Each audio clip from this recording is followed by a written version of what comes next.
Hi, Dr. Joe. My name's Karina King. I'm a student in your Marine Science 210 course, fall of 2024, and I wanted to tell you my perspective on chasing coral.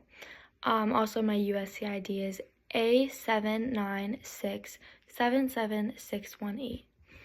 I thought this documentary was super interesting and informative, and I'm really glad that I got the opportunity to enjoy it. So, in class, we went over how temperatures with the oceans are warming, and that is causing coral bleaching in our oceans. In the documentary, it starts off talking about this guy who started this project called XL Caitlin Sea View Survey, where he goes underwater and takes pictures, kind of like how Google Maps does it in the streets, where you can like look at the house, but you could also pan, and it's like a 360 view. That's what he does.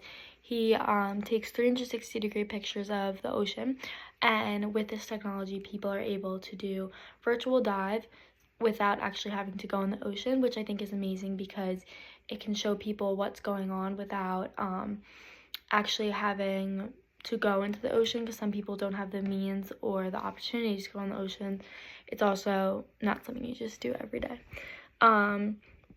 In the documentary, we learn that without a healthy ocean, we don't have a healthy planet, and this guy looks into ways that we can communicate these issues with everyone to realize what's going on in our oceans, which I think is very smart, because you can tell people over and over again, like, the ocean is in trouble because of climate change, and like all these things are being affected by it, but it's hard for people to grasp that when they can't actually see it for themselves. So I think this technology will be really useful in informing people on what's going on. In the documentary, they compare what a coral reef looked like in 1971 in the Florida Keys to what they look like today. And the changes, they've lost 80 to 90% of all coral reefs in Florida. And all the coral that they showed was dead and brown, and compared to what we usually think coral would look like, colorful, bright, like alive, it didn't look right at all, and you could tell that there are seriously like things that are going wrong in the ocean. Coral is made up of thousands of small structures called polyps, and each polyp is a circular mouth surrounded by tentacles, and they can combine to be millions of them across one single animal.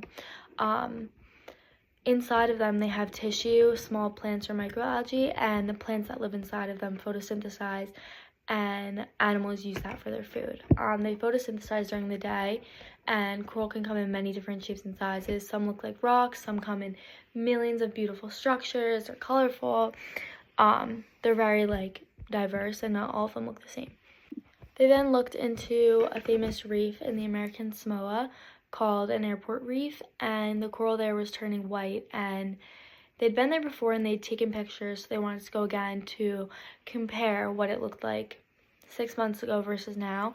And when they went, all of the coral turned white in just 6 months, and the coral was beginning to turn white because of the increased temperatures in the water. And the ocean is similar to the human body, where if my body temperature went up 2 degrees, I would feel it. I would be run down, I'd feel sick, I'd feel not okay, like I need to go to the doctor. And the ocean is the same when it comes to coral reefs. If it increases, it's going to affect them detrimentally, and this is what leads to coral bleaching. When the coral bleaches, the flesh becomes clear, and it almost looks like a skeleton, and you can see like almost right through the coral. If it has a clean white look to it, the coral is still alive, it's just not allowing anything else to grow inside of it, and it'll likely die soon. And if you see a coral with like fuzzy microalgae on it, that means the coral is already dead and it's not functioning anymore. One way to look at the change in coral reefs is to look at the growth rings in the coral. And coral almost grows like this, so if you slice it, you can see all of the different rings as it's grown. And through this, they determine that it's not natural what's going on with the coral. It's not natural fluctuation. It's actually caused by global climate change, and climate change is driven by emitting carbon into the atmosphere. And most people don't really realize when global warming is going on, because most of it, like the extra heat in the air, gets trapped by greenhouse gases, and that's being transferred into the ocean. So it's actually 93% of the heat that's trapped that's going into the ocean. So if there were huge changes in the temperature, you wouldn't really feel it that much because most of it goes into the ocean. We don't actually see that heat right away. When they were at the Great Barrier Reef, there was a huge hurricane called Hurricane Winston, which caused a lot of cold water and a lot of rain to come into the southern Great Barrier Reef, therefore not causing much change to the coral at all. So they decided to pick up and move to another area that were experiencing more damage and more coral bleaching so that people can see the real issue. So they went to Lizard Island and New Caledonia. And in New Caledonia, the coral was glowing and it wasn't bleached, and something that they've never seen before. So they looked more into it, and the corals were fluorescing and they were producing a chemical sunscreen to protect themselves, which I think is crazy to learn that even coral can adapt to those like harmful environments to them, and they're creating something to protect themselves and to help them not bleach and die eventually.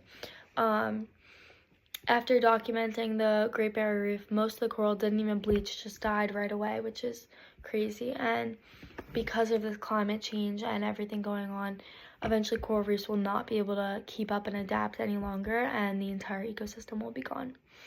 At the end of the documentary, they head back to Hawaii, where they speak at a convention and show the data captured of how coral is dying.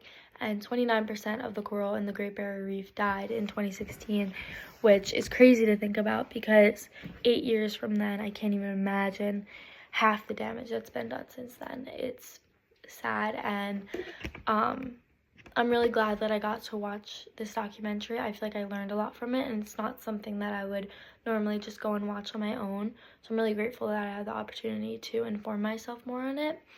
Overall, I would give this a thumbs up. I really enjoyed the documentary as a whole.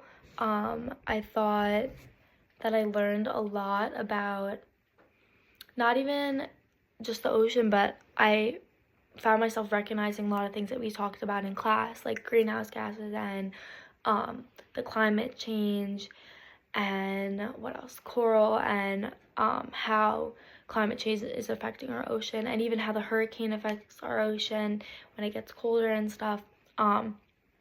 So I learned a lot, and I'm really grateful for this opportunity to enjoy it. So I would definitely give it a thumbs up, and I would recommend this to anyone who's interested in the ocean or wants to learn more about the negative effects that we basically have on the ocean.